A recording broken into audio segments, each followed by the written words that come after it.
आज किशोरी जी अपनी सखीन के साथ भ्रमण करवे के काजे गई हैं। अब थोड़ी बड़ी है गई हैं, तो कीर्ति मैया अनुमति दे दें लाली ने बाहर चलो जाए करे, कोई ऐसी दिक्कत ना। सब सखीन से कहें ध्यान रखियो भोरी है, या कि सब आभूषण और सब सामग्री को गिन के ले जाइयो। किशोरी जी आज यमुना तट देखने की जिद करती हैं और सब सखीन के साथ यमुना तट गई हैं।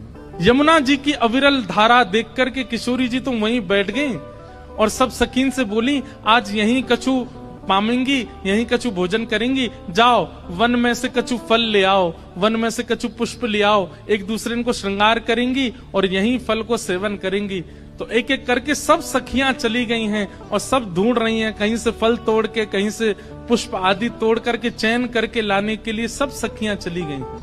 इतने में ही यमुना जी के उस पार नंद भवन है और नंद भवन से श्री ठाकुर जी खेलने के लिए आ रहे हैं। यमुना तट पर ठाकुर जी पहुंच गए। जैसे यमुना जी के तट पर पहुंचे, यमुना जी के तट पर जाकर के सामने की ओर देखा, बड़े बड़े नेत्र और माथे पर सुंदर रोरी को बिंदा लगाए करके, नील वसन पहन करके छोटी सी किशोरी जी बैठी हैं। ठाकुर जी बहुत देर तक तो मानो जैसे छिप करके आड़ में थी देखने लगे। सूर श्याम देखत ही रीझे, ठाकुर जी देखते ही किशोरी जी के मुखमंडल में ऐसे आसक्त हुए कि सब भूल गए। चक डोरी हाथ में लिए खड़े भये, गिर गई नीचे। और जो भी ठाकुर जी बड़े अदा में निकले ना, बड़े सज धज के निकले, बहुत स्वरूप साज सज्जा सब धारण करके निकले, बड़े कॉन्शियस रहे अपने स्वरूप के प्रति। लेकिन किशोरी जी को देख करके सब भूल भाल गए। ठाकुर जी किशोरी जी को देखा और देखते ही ठाकुर जी सोचने लगे, बोले अरे भैया मैं जाए के पूछूं तो सही जी कौन है,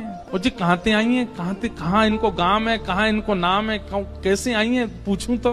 वहां सामने एक छोटी सी किशोरी जी बैठी है, यहाँ ठाकुर जी पीत वस्त्र पहन करके आए। किशोरी जी अपलक नेत्रों से यमुना जी को देख रही हैं। ठाकुर जी आए, थोड़ी आगे आकर के ऐसी अदा करने लगे कि किशोरी जी की नेक दृष्टि पड़े। कछु गान लगे, कछु करन लगे, कछु ऐसे इशारे करने लगे कि किशोरी जी की नेक दृष्टि पड़े लाला पे।